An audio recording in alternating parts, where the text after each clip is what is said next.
5 वर्ष का था और 5 वर्ष के बालक को ही भगवान मिल गए। देखिए भक्ति करना, कोई लोग कहते महाराज जी जब बूढ़े हो जाएंगे तब कथा सुनेंगे। कहाँ लिखा है बताइए तो, कहाँ लिखा है कि जब बूढ़े हो गए तभी कथा सुननी चाहिए, तभी भजन करना चाहिए?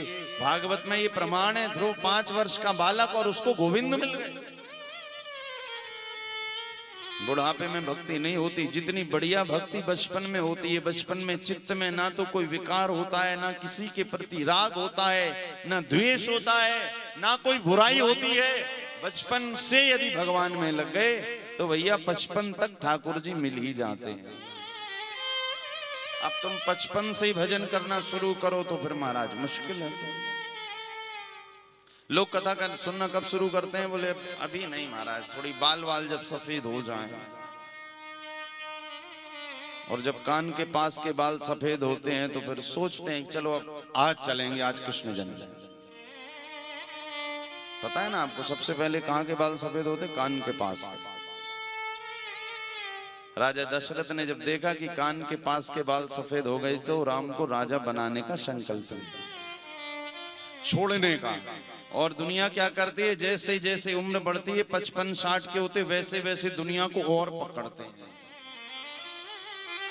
पहले पोते की याद में जीवन निकालते हैं, फिर पोता हो जाता है तो बोले महाराज अब भजन कर लो, मैंने कल भी कहा था। फिर बोले फिर नाती हो जाता, वो नाना नाना कहता है कि अभी मत करो, भी मुझे तो पाल लो। पहले बाबा फिर नाना, और जब सब हो जाता है महाराज, और जब बूढ़े हो जाते हो फिर शरीर में इतनी ताकत नहीं रहती, इतनी क्षमता नहीं रहती कि आप 3 घंटे गोविंद की कथा में बैठ सकें। इसी कारण भजन जवानी में ही किया जाए। ध्रुव को 5 वर्ष की अवस्था में ही कन्हैया मिल गए। बुढ़ापे आजकल तो महाराज कलयुग में बुढ़ापा आता भी कहाँ है? आता है, पहले आता था। जो पुराने लोग हैं वो चल रहे हैं 100 साल तक, जो युवान है वो तो महाराज 50, 60, 70 में ही हार्ट अटैक और चले गए। कोई भरोसा नहीं, ना मत प्रणीतम ना पर प्रणीतम, कोई भरोसा नहीं जीवन का। मैंने कल भी कहा था ना, जब माला जपो, जब भगवान की कथा सुनो तो यही सोचकर बैठो कि कोई भी पल आखिरी हो सकता है, कोई भी घंटा आखिरी घंटा हो सकता है। जब ऐसा सोचकर बैठोगे तो भगवान की कथा में मन ज्यादा लगेगा, ठाकुर जी में प्रेम ज्यादा होगा।